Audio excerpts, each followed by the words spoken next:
ભારત માતા કી જય, વંદે માતરમ। માહિતી મળી છે સદર હોસ્ટેલ અનુસૂચિત જાતિ કન્યા છાત્રાલય સરકારી કન્યા છાત્રાલય આવેલી છે।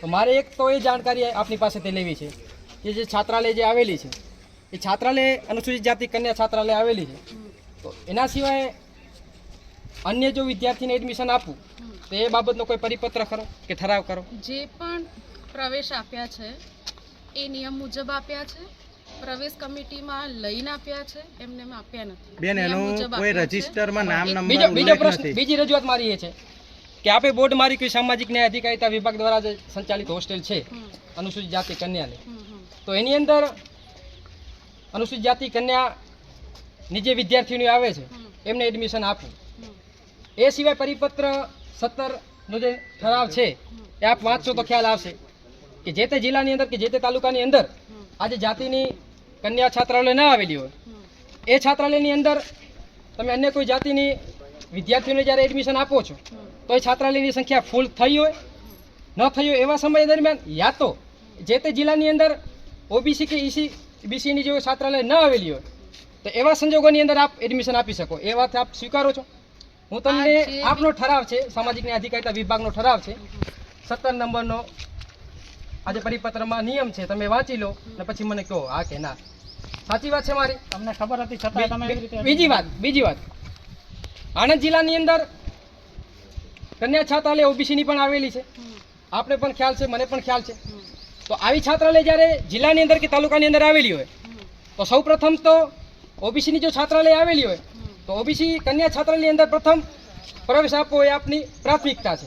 જો એવા છાત્રાલયની અંદર સમાવેશ ન થાય અને જો સંખ્યા ફૂલ હોય તો આપ અનુસૂચિત જાતિની છાત્રાલયમાં એડમિશન આપી શકો। આ હું નથી કહેતો, આપણા વિભાગનો પરિપત્ર છે એ કહે છે। આ સાથે પણ આપ એગ્રી છો?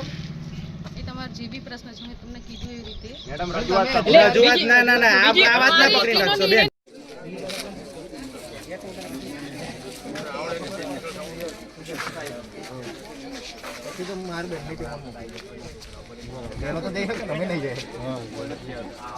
પછી લેખિતમાં અમે આપીએ છીએ કે જેની અંદર હોસ્ટેલની અંદર જે ભોજનની જે પ્રશ્નો છે એ બાબતે નિરાકરણ લાવવામાં આવે।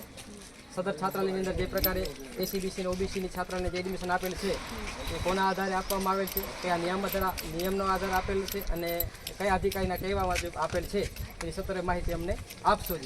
વિગતવાર પ્રશ્નો સાહેબ અમે આપ્યા છે એટલે અમને સત્વરે જેની માહિતી આપશો આપ એમાં કરી આપો। પરિચય આજે ગર્લ હોસ્ટેલની બહાર ભેગા થયા હતા, શા માટે ભેગા થયા અને શું થયું? મારું નામ છે ચાવડા નવીન ગેલાભાઈ અને અમે રજૂઆત આવવામાં આવી હતી કે ભાઈ જે અમારા વિદ્યાર્થીઓ છે વિદ્યાર્થીઓને એડમિશન કઈ રીતે આપવાનો હોય છે અને કઈ આપણી જે અનુસૂચિત જાતિ છે અનુસૂચિત જાતિ સિવાય બીજા કોઈને એડમિશન આપવામાં આવે છે કે નથી આવતા એ બાબતે અમે પૂછા કરવા ગયેલા હતા।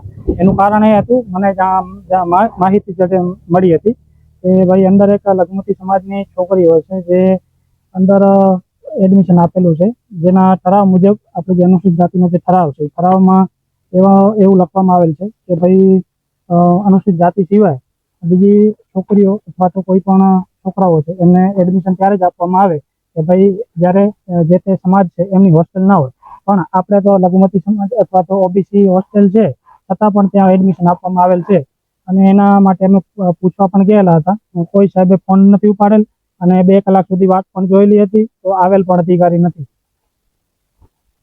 તમારી રજૂઆત સાંભળી હતી?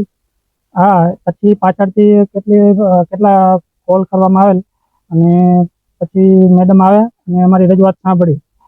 સંકુલ બે ચાલે છે, અનુજાતિનું કન્યા છાત્રાલય છે, જેટલી અરજીઓ આવેલી હતી તમામને અમે પ્રવેશ આપી દીધો નિયમો પ્રમાણે, બરોબર ને? જે બાકી રહેતી જે જગ્યાઓ છે બક્ષીની કે એસટીની એમાં જો જગ્યા ખાલી રહેતી હોય તો નિયમ પ્રમાણે આપવાની જોગવાઈ છે તે પ્રમાણે પ્રવેશો અમે આપ્યા છે।